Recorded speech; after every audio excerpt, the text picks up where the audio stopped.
And I'm calling this constructing a country solo, but the things I'm going to show you are applicable to pretty much any genre where you're going to be playing in a major key, and that would include most pop music, many rock songs, even some blues, of course, are in major keys. So you don't have to be a country music fan to enjoy this lesson and to get a lot out of it. Likewise, you do not have to be a Lucinda Williams fan. I'm simply using one of her songs, Something About What Happens When We Talk, off of Sweet Old World, as an example. The reason? It's a beautiful solo. It's an incredible solo. It's one that we can mine for lots of jewels, lots of really neat little licks that you can add to your toolkit. So this one is in A major. The chords are going to be simple. A major, E major, D major. I'm going to start by playing along to the solo with my guitar turned a little bit down because I really want you to hear the original if you haven't heard it before. But again, whether you know or like this song is immaterial. And there's something about what happens when we talk.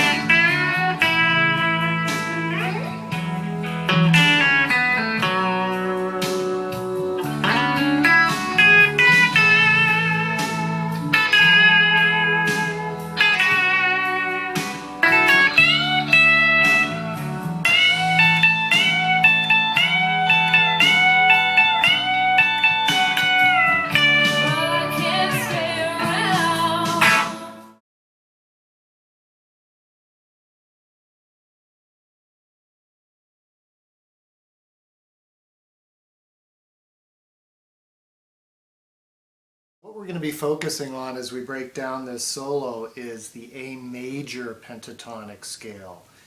If you're a beginning to intermediate player, you probably know your minor pentatonics.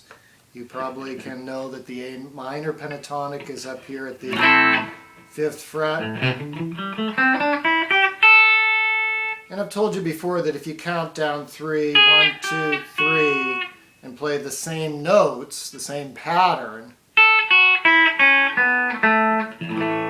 you will find the major pentatonic of that same key. So we're looking at an A major pentatonic, and which is again the same as an F sharp minor,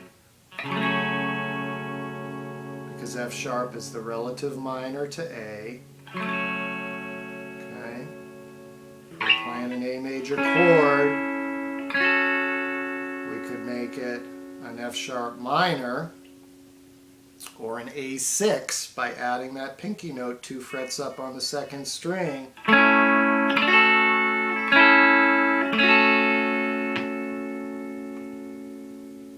That's your relative minor in action here. But we're looking at the major, and there's again a lot of licks that you can play over that.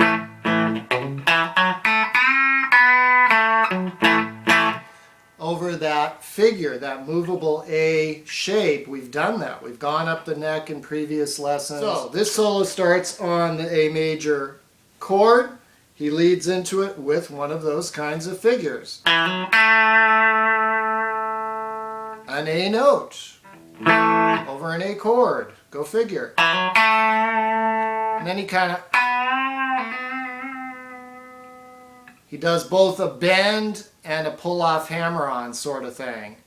Again, mimicking this exact solo isn't the important part here. It's that you know that over an A chord, if you're jamming with friends or whatever, you can do this. You can go.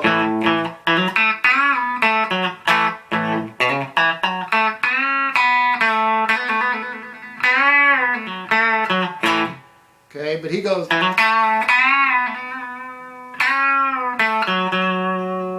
So really simple notes here on the 4th and 3rd strings.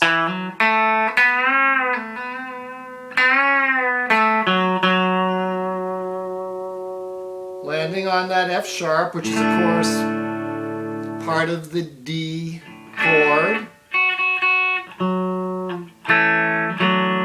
You'll notice we can employ some of the Keith Richards kind of theory here, going from the 1 to the 4, the A to the D, adding that F sharp note, doubling it. Okay. Then he does this beautiful arpeggio over the A.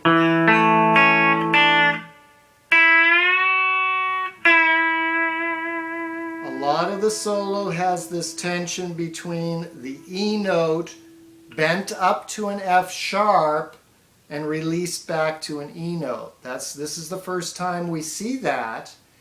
And think about it. Your chord progression has an A and an E chord, both of which of course have the E note. And then the D chord, as I just mentioned, has that F sharp. So this tension between the E note and the F sharp note is perfect over an A major progression.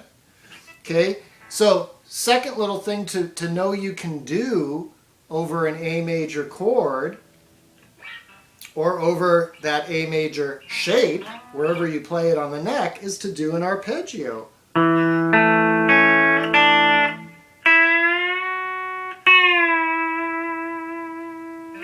And then he kind of slides off it. That's just flash, but that's cool, right? So again, climbing up the arpeggio,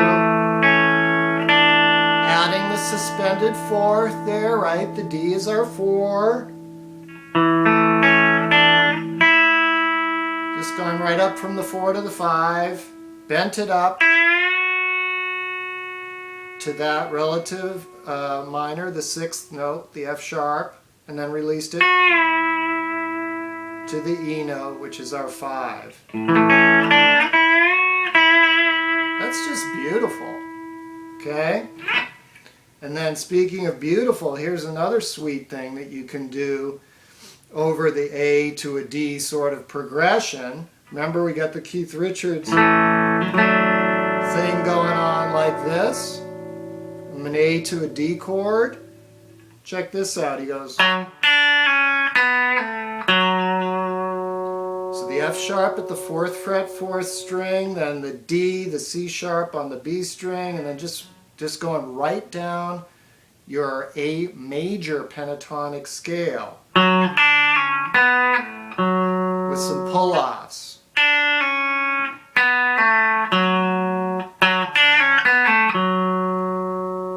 Play around with that one.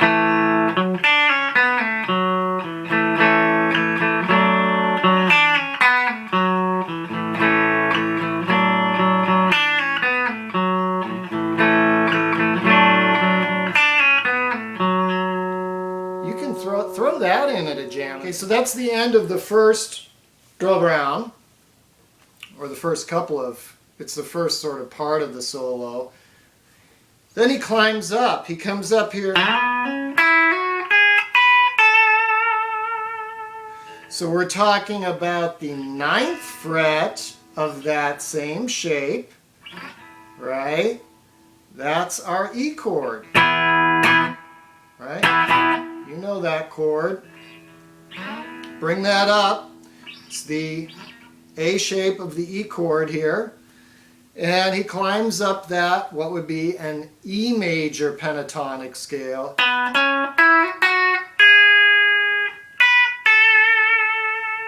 And he just does this descending lick on the B string from the D, or excuse me, from the B to the A, to the G sharp, to the F sharp.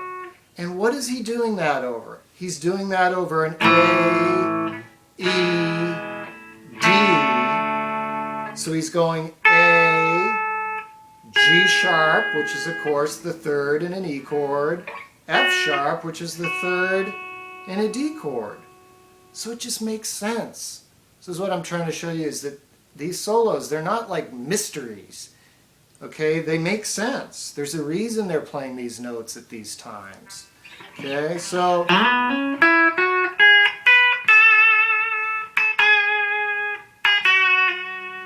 really amazing vibrato in here. And then he mimics the same thing up here, playing it over a D-shaped A chord. This is another reason this is a great solo, to show you again our movable chord study thing. You got the A chord of the A shape there, you've got the A chord of the D shape, right? Our D shape up here at the 9th fret is an A, and he just does that. Remember, it's the same riff, but when he takes it up an octave like that, it takes on a whole new flavor, right? So again, just arpeggiate the chord.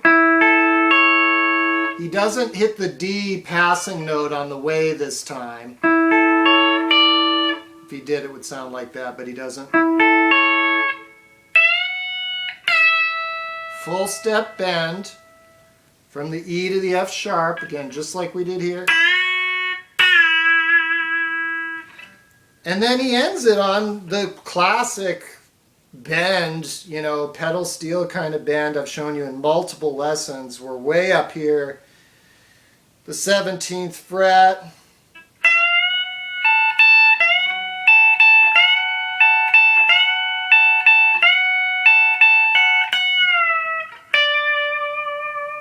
So it's a bend and release. Once again, he's bending an E note up to an F sharp.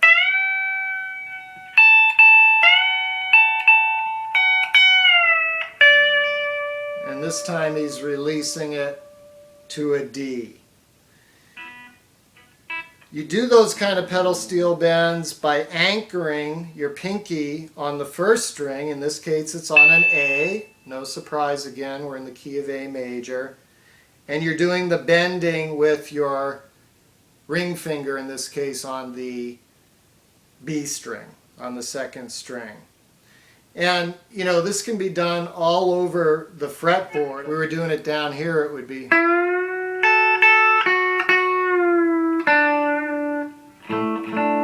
over a D chord, right?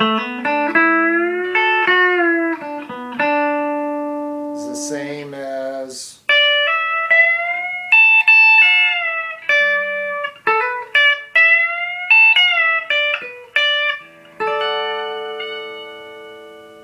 So that's a little overview of this solo. You can find the song Something About What Happens When We Talk on YouTube here, Lucinda Williams, if you want to practice along with the actual solo. Notice he just does a beautiful job of creating melody lines, creating themes, creating motifs, and moving them around the fretboard.